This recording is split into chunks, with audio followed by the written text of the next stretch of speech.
السلام عليكم، أهلا بكم مشاهدينا إلى هذا النقل المباشر والتغطية الخاصة لحالة استنفار قصوى تعيشها ولاية البليدة وبضبط جبال الشريعة التي تشهد الآن عاصفة ثلجية منذ لحظات. وهذا العديد من العائلات والأشخاص الذين لا يزالون عالقين بجبال الشريعة وعدم تمكنهم من الهبوط بعد زوال اليوم عبر منعرجات جبال شريعة بسبب الانزلاقات.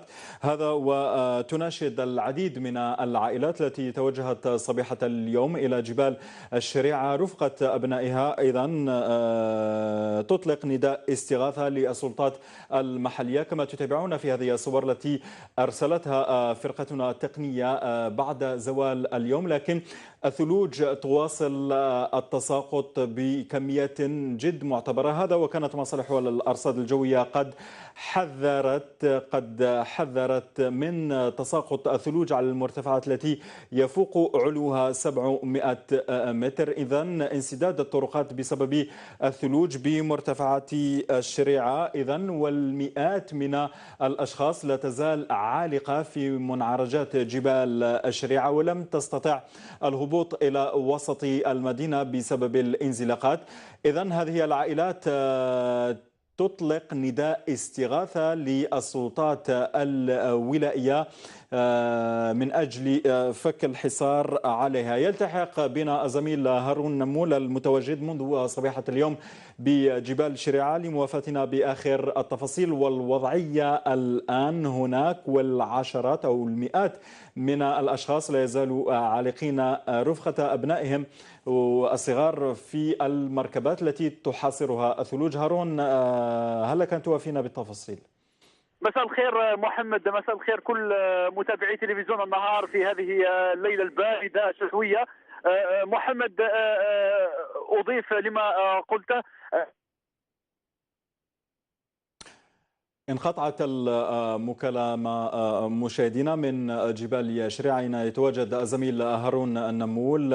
أيضا الخطوط الهاتفية كذلك والاتصالات تكاد تكون منعدمة بسبب العاصفة الثلجية التي تعيشها البليدة والعديد من المناطق الشرقية والوسطى للوطن خلال الساعات القليلة الماضية، بعد النشرية الخاصة للأرصاد الجوية التي حذرت من تساقط كميات جد معتبرة من الثلوج على المرتفعات التي يزيد علوها عن 600 متر. يعود ونربط الاتصال بزميل هارون. نعلم أن الاتصالات تكاد تكون منعدمة هذه الأثناء. أترك لك الخط، تفضل هارون. نعم بس مساء الخير مرة أخرى، هل تسمعني؟ تفضل هارون، تفضل. نعم، كنت أقول أنه عشرات السيارات، لما أقول عشرات السيارات أكثر من 60 سيارة، قرابة 100 سيارة أو تفوق ذلك، مملوءة بعائلات، أطفال، نساء، رجال، صبيان. لاحظنا الخوف الشديد وسط العائلات المحاصرة هنا، والتي تتنقل بصعوبة بالغة جدا.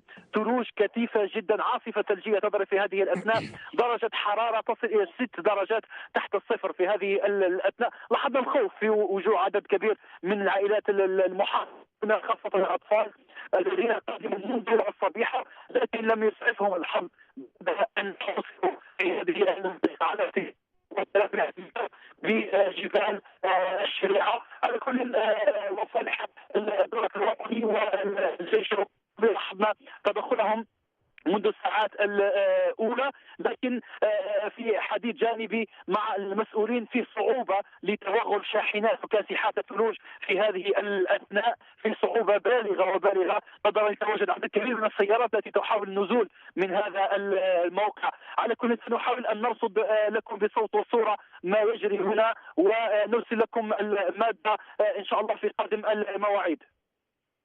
جزيلا لك زميلي هارون نمول على كل هذه التفاصيل. أعيد وأذكر بأن هذه العاصفة الثلجية زادت قوتها عن المعتاد بمعدل 6 درجات تحت الصفر في الحظيرة الوطنية بأشريعة، وعاصفة ثلجية غير مسبوقة تشهدها هذه الحظيرة وجبال أشريعة، والعشرات من العائلات الآن تحاصرها الثلوج ولم تستطع الهبوط إلى وسط المدينة عبر المنعرجات بسبب الانزلاقات. وأعيد وأذكر حالة استنفار قصوى في هذه الولاية. نتمنى السلامة لكل الأشخاص المتواجدين هناك منذ الساعات الأولى لنهار اليوم، وعدم تمكنهم من النزول والهبوط عبر هذه المنعرجات. وكانت مصالح الأرصاد الجوية